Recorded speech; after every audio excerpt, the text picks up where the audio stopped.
Welcome to our week 4 asynchronous session. Today we're talking about rhetorical devices and argumentative text to determine perspective.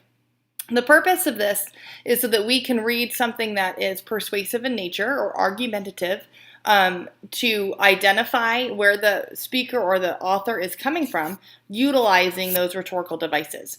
A rhetorical device is any language that helps an author or a speaker achieve a specific purpose. Typically in argumentative text or persuasive text where somebody's arguing for a specific point, it's helpful to use things like simile, metaphor, hyperbole, personification, idioms, repetition, and rhetorical questions, just to name a few. There are so many different rhetorical devices, but these are the ones that are widely used that we're going to focus on today. And an author uses those to help achieve that purpose, which is to bring you to their perspective, to show you their point of view. The author or the speaker is where we are going to put our trust. If we trust our speaker, we're going to be more likely to be open-minded to what they're saying and to listen to their point of view. So if you look at this rhetorical triangle that is present there, they are assigned different sections: ethos, pathos, and logos. Now, my beautiful triangle there is not exactly perfect, but in a rhetorical triangle, I've left the L out of triangle. In a rhetorical triangle, we want to make sure that everything is even.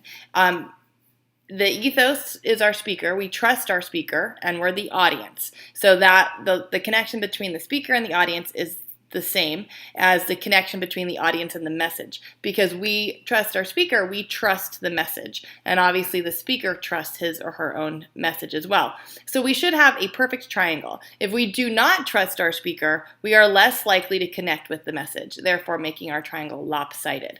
So think about for a minute for me, if you think about any ad campaign that has a celebrity endorser, somebody that we trust. Some of my favorite commercials are the Aaron Rodgers State Farm commercials. They're funny. He is good, he's likable, we trust him, he's the face of an NFL franchise, so we trust him, or I do, as the spokesperson. I trust him, so I watch his commercials and I think they're great. If I didn't feel that way about Aaron Rodgers, I would probably not feel that way about those commercials. So when we have trust in our speaker, we as the audience are more receptive and open to that speaker's point of view. So what we're going to do next is we're going to take a look at a text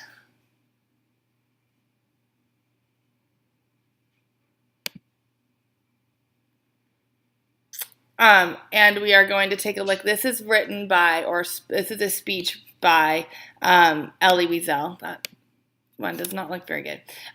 This is a speech by Elie Wiesel, who was a survivor of the Holocaust, and we're going to identify his perspective utilizing the rhetorical devices present in the text.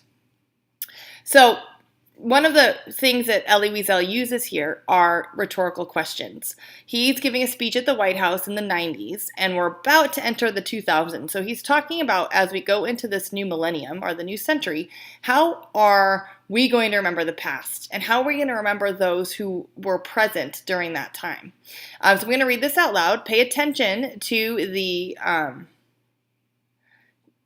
questions he asks. And then we'll talk about how they contribute to his perspective. We are on the threshold of a new century, a new millennium. What will the legacy of this vanishing century be? How will it be remembered in the new millennium? Surely it will be judged, and judged severely, in both moral and metaphysical terms. These failures have cast a dark shadow over humanity. 2 world wars, countless civil wars, the senseless chain of assassinations, Gandhi, the Kennedys, Martin Luther King, Sadat, Rabin, bloodbaths in Cambodia and Nigeria, India and Pakistan, Ireland and Rwanda, Eritrea and Ethiopia, Sarajevo and Kosovo, the inhumanity in the Gulag, and the tragedy of Hiroshima. And on a different level, of course, Auschwitz and Treblinka. So much violence, so much indifference. What is indifference? Etymologically, the word means no difference. A strange and unnatural state in which the lines blur between light and darkness, dusk and dawn, crime and punishment, cruelty and compassion, good and evil. Okay, so that is our reading from Elie Wiesel, the speech he gave. So we're going to look at those rhetorical questions. And rhetorical questions are questions we ask that we don't expect an answer to. He says, what will the legacy of this vanishing century be? So he's provoking thought. How will it be remembered in the new millennium?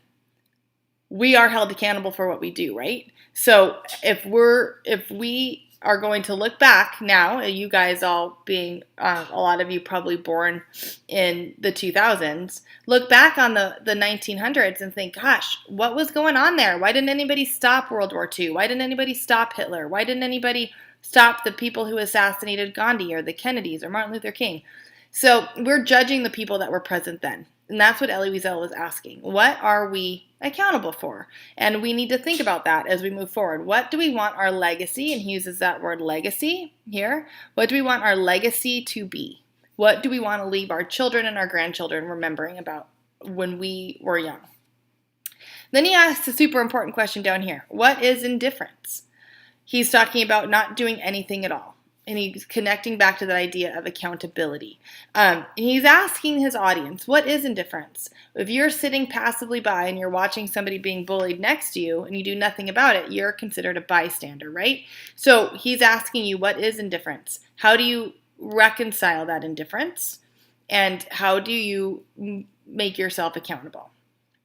So just by using those rhetorical questions, he brings the audience around to his perspective because he's saying, we're not doing enough. How do we want to be remembered? We don't want to be remembered as indifferent. So what can we do to change our accountability? How can we be more accountable and less indifferent? So that is how he's using those rhetorical questions.